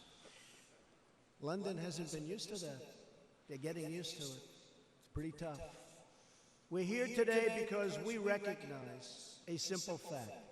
The one thing that has always stood between the American people and the elimination of our Second Amendment rights has been conservatives in Congress willing to fight for those rights, and we're fighting. We're fighting.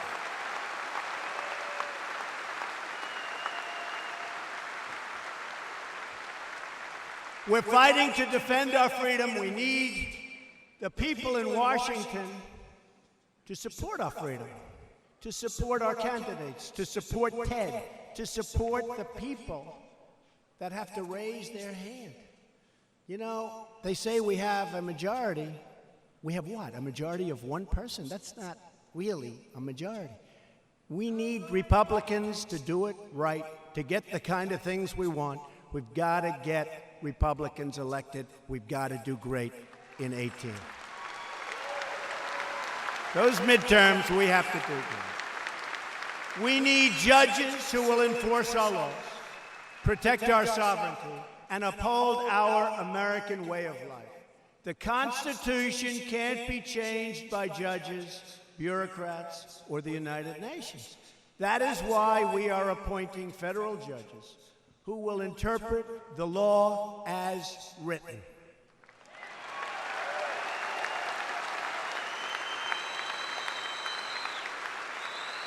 In my first year, I nominated, and the Senate confirmed, more circuit judges than any new administration by far in history, and we will have the all-time record very soon.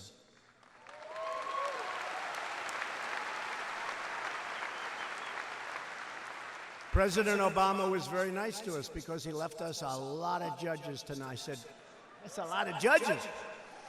Like almost 140. That's a lot of judges. I was very surprised. I was very happy.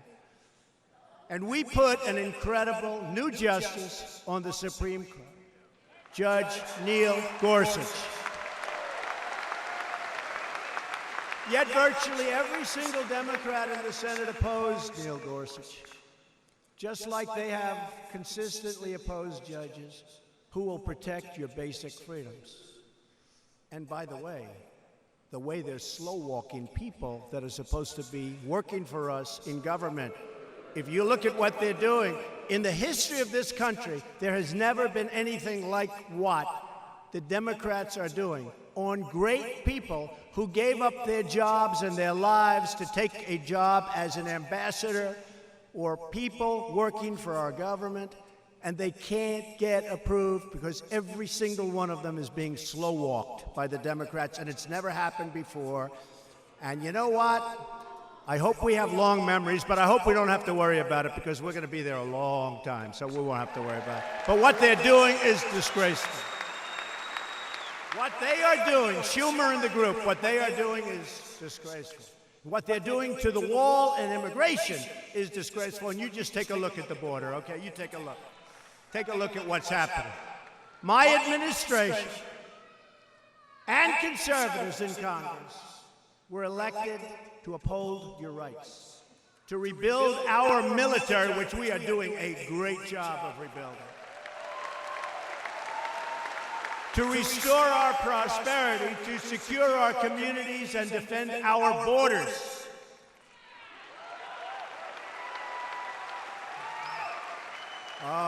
We have the worst immigration laws anywhere in the world, but I'll tell you what, it's not easy for people to come in, I will tell you. It's not, but we have the worst laws. After years of defending the borders of other countries, we go into wars with other countries. We shouldn't be there. We go into wars to defend their borders. We don't defend our own borders. And we're going to start defending our country. We're going to start defending our borders.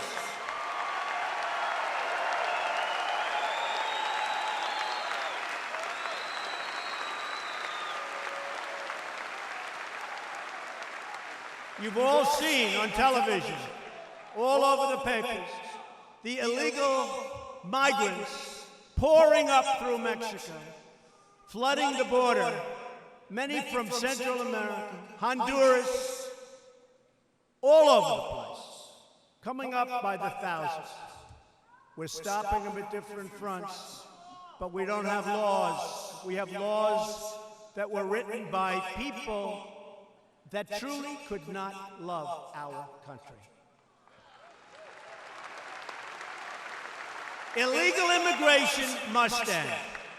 Illegal immigration must end. We are going to have strong borders. I will tell you, we have maxed out every law.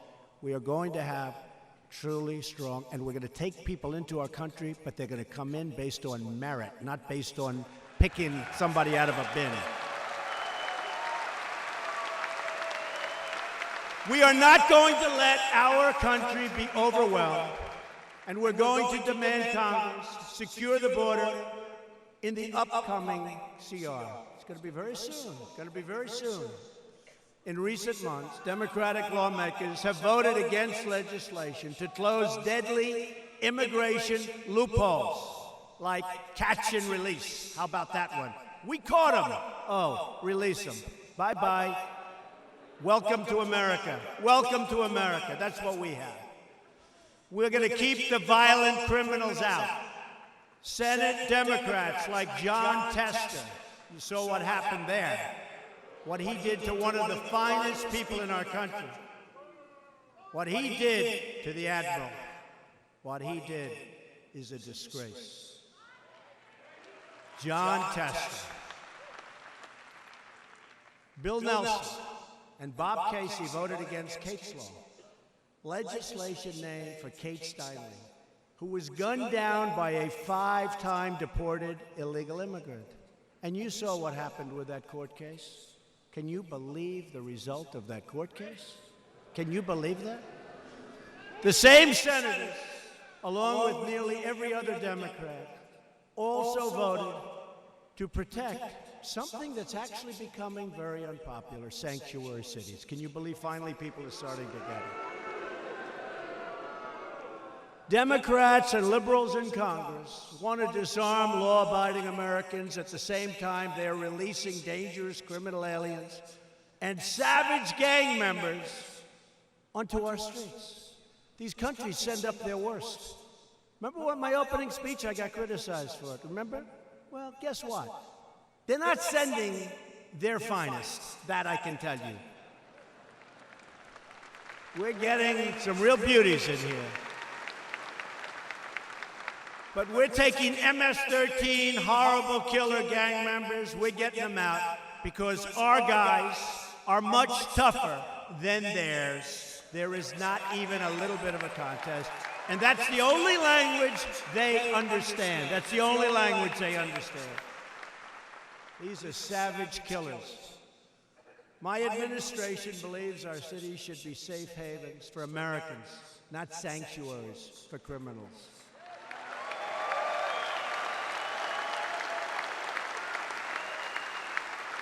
And we believe that violent gang members must be thrown out of our country immediately, not let to stay, to fester, and to get larger.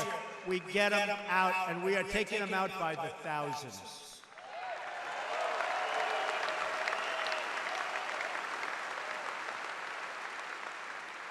And if we had the right laws, which we can have very quickly with cooperation, we wouldn't even have a problem. It'd be so much better, so much easier.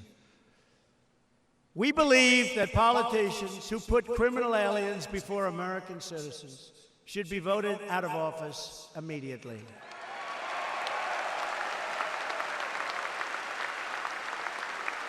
As we secure our borders, we're also supporting the heroes who fight crime, serve our citizens, and secure our streets. Our brave men and brave women in blue. We love them.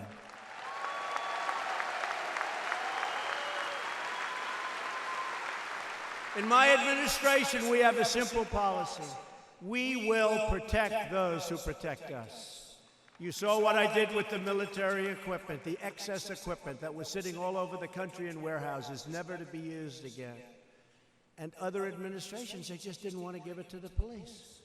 They said, it's too much protection, it looks too strong, it looks like military. Guess what? It's now being distributed all over to our police forces.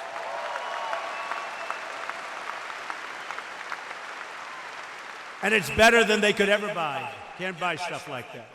Today, our love and prayers go out to the family of slain Dallas police officer, Rogelio Santander, who last week was murdered in the line of duty, very, very close to this arena. We ask God to help the others who were wounded, and they will recover, they will be better, they will be back. Send our love, so important. Thank you.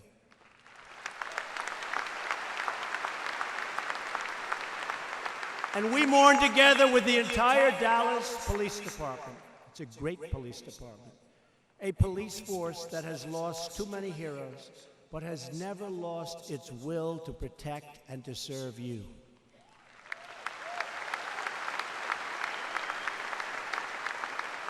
We're also taking very strong action to secure and protect our most valuable resource, our children. All of us here today are deeply committed to school safety.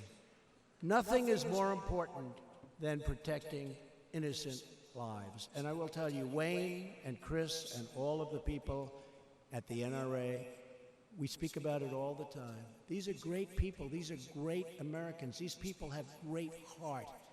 They know what they're doing. Our entire nation was filled with shock and grief by the monstrous attack on a high school in Parkland, Florida. We mourned for the victims and their families, gotten to know members of those families. These are incredible people. And our hearts break for every American who has suffered the horrors of a school shooting. In the aftermath of the terrible attack, I met with the survivors, the parents of school shooting victims at the White House.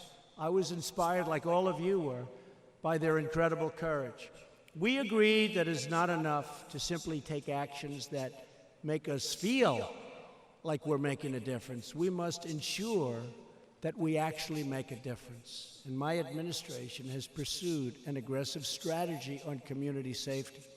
We're working to improve early warning systems so that when the police are called, when the community sees the red flags, which they saw in Parkland all over the place, there has never been a case where more red flags have been shown.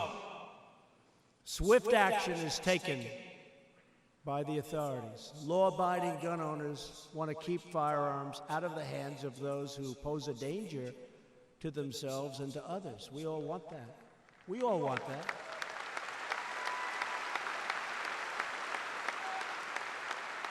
I recently signed legislation that includes more than $2 billion to improve school safety, including the funding for training and metal detectors and security and mental health.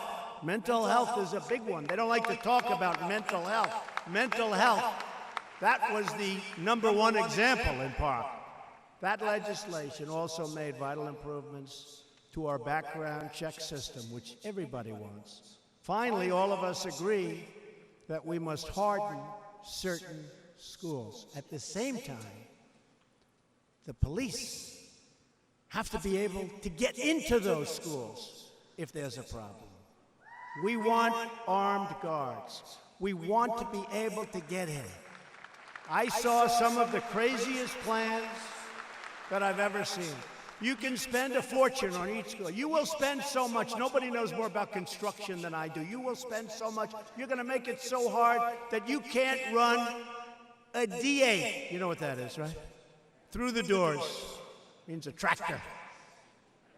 There's only one problem. If one of these maniacs get in, and it's so hard, you can't get in. So you have to be careful. We strongly believe in allowing highly trained teachers to carry concealed weapons. They're highly trained.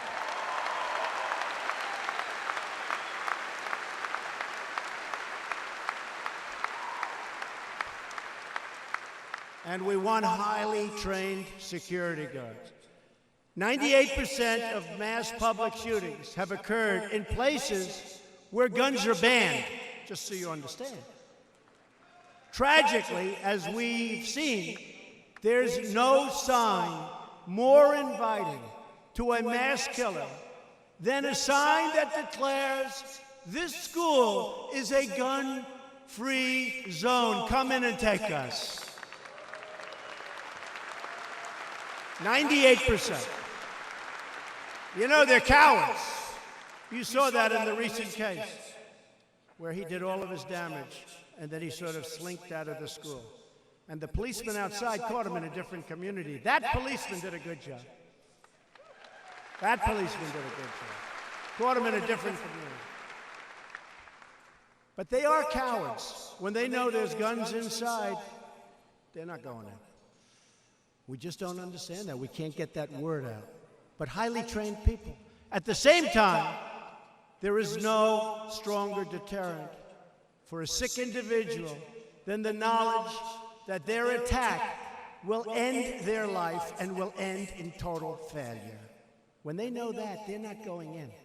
You're not going to have school attacks.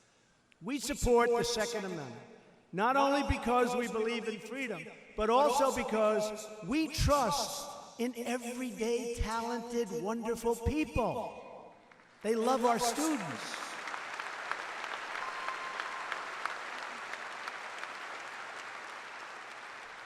And by the way, these teachers, they love their students. They love their students. They understand it.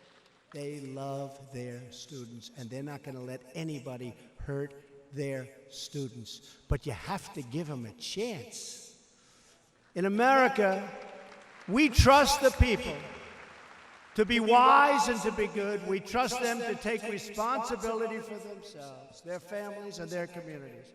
And that is why in America we have always trusted the people to keep and bear arms.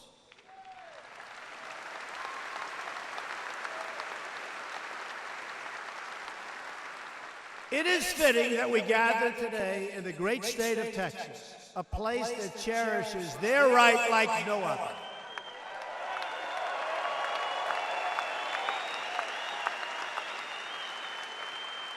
You know, before I left today, a couple of people came up to me, good political people.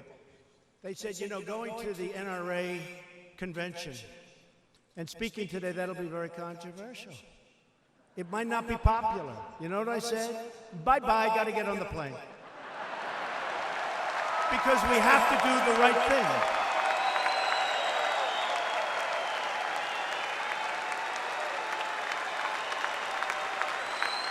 We have to do the right thing.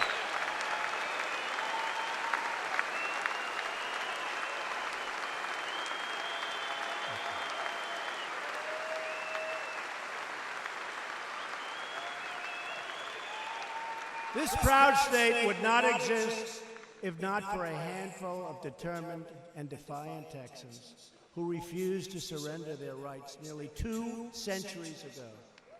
Right? You know who I'm talking about. You know who I'm talking about. In 1835, soldiers from General Santa Anna's army marched into the little Texas town of Gonzales and ordered those settlers to surrender their small cannon they relied on to protect their lives and protect their homes.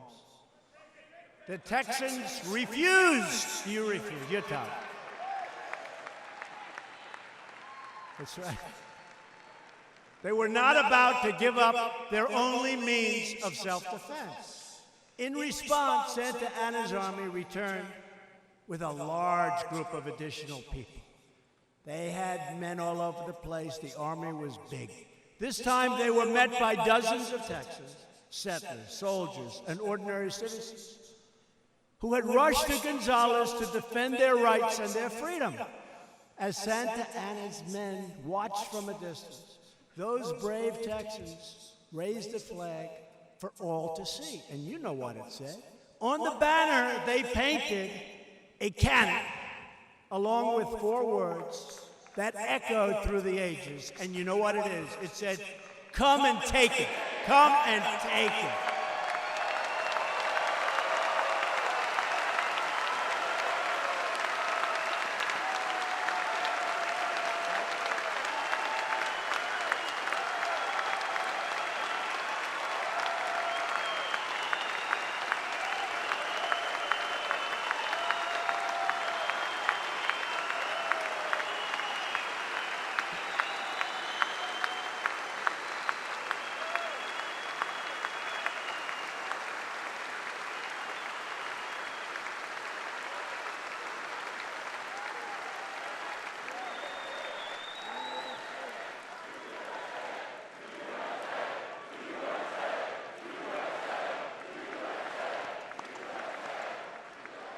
Like those early Texans, Americans will never surrender. Ever, ever, ever. We will never, ever surrender.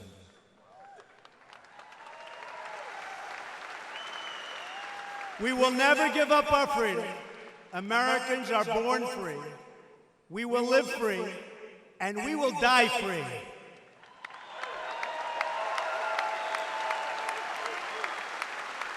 So again, it is a great honor to be with you. Very special people. We truly appreciate your support. I'm doing the right thing. I'm doing it for you, but we're doing the right thing. We're doing the right thing together. I want to thank again all of our friends and patriots from the NRA. We will never fail, and we will always protect your Second Amendment. Thank you, God bless you, and God bless America. Thank you all. Thank you.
How's this for an NRA convention? How about it? One more time for the media who thinks we're down and out. How about it?